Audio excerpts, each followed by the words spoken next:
Daktari Mchengerwa akizungumzia kuhusiana na bima ya afya kwa wote. Hilo lina maana kwamba Dr. Samia Suluhu Hassan anawajali sana wananchi wa Tanzania na anajua kwamba mwisho wa siku, pamoja na kwamba wananchi watajishughulisha kwenye shughuli zao za kujipatia kipato, lakini likitokea swala la changamoto ya afya ambao kwa binadamu ni kitu ambacho lazima kitokee kwa sababu sisi ni wanadamu, ishu ya matibabu kama mtu hana bima inagharimu sana fedha nyingi, lakini programu ya serikali ya bima afya kwa wote inakwenda kuwa mkombozi hasa kwa wananchi hawa wa kiwango cha chini cha uchumi. Utaratibu umeshatolewa na serikali na niwaombe wananchi wenzangu, vijana wenzangu, wakati tunaendelea kujitafutia kipato, lakini tuhakikishe tumekata bima hizi, kwa sababu mambo ni mengi, ili mwisho wa siku wakati tunajitafuta, ikitokea umepata changamoto, tusitumie fedha nyingi sana kujitibu, wakati tungeweza kutumia hii bima ya afya kwa wote ambayo gharama zake ni nafuu kwenye matibabu. Lakini si hivyo tu, kwenye swala la kuhusu vijana, kama ndugu mwandishi ulivyoniuliza,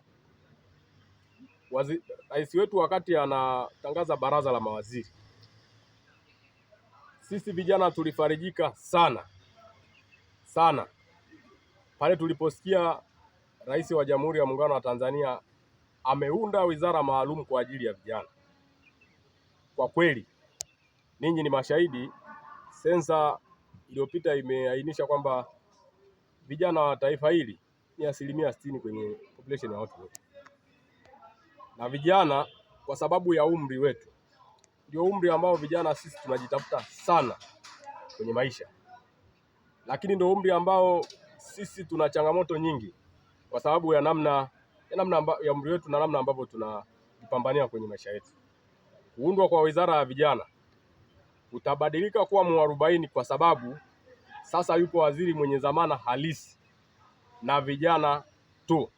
ambaye ni ndugu yetu Joel Nanauka. Na kwa uchapakazi wa Nanauka, naamini vijana wa taifa hili wanakwenda sasa kunufaika moja kwa moja na serikali kwa sababu ya hiyo wizara maalum ambayo imeundwa kwa ajili ya vijana. Na mimi niwaombe vijana wenzangu, kulikuwa na malalamiko mengi sana kuhusiana na swala la ukosefu wa ajira, lakini sio tu ukosefu wa ajira, lakini kwenye swala la fursa imepatikana wizara maalum sasa kwa ajili ya vijana.